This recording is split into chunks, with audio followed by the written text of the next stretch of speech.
The question is though, Jamal, because a lot of folks are asking the questions like, why did they fire this man? Right. So I'm gonna let's play a clip here to see what his sermon said, because he in his sermon tells you why they fired him in his sermon.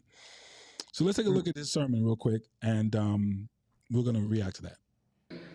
I'd be concerned if I saw the dishonesty, the ignorance, and the fear built around the recent pandemic come crashing down in the daylight of transparency and free speech, restoring the credibility of various people and institutions, including this village church.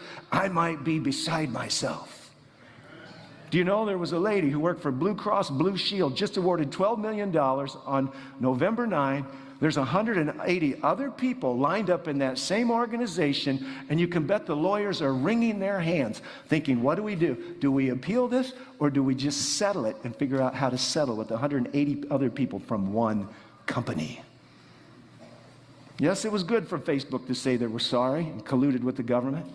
Yes, it was good for the New York State Supreme Court to say give all of those government employees their job back with back pay. Yes, it was good for the Bay Area Regional Transport System to award $1 million to 6 people who lost their pay over their religious liberty exemptions being denied. Yes, it's good for the secular government, like Paul said to those administrators, excuse me, come right on over here, would you? Would you walk me out of town and let the world see that I wasn't wrong? I'm not a criminal. Yes, friends, that is good. And when credibility is restored to places where purity of principle, freedom and power of the Spirit to go against prevailing narratives, yes, I'd be beside myself if the false narratives were falling down because the truth was rising out of the ashes.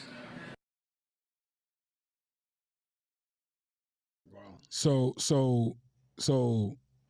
that kind of tells you, it explicitly tells you why he was fired. I mean, he said the exact same thing that Conrad Vine had stated a few months back. Restitution for the people that was hurt during the pandemic, hurt by the very same church that was supposed to take care of them. He just called for restitution, and he used it in a way to say, hey, from a secular perspective, these people came back and they said they were sorry.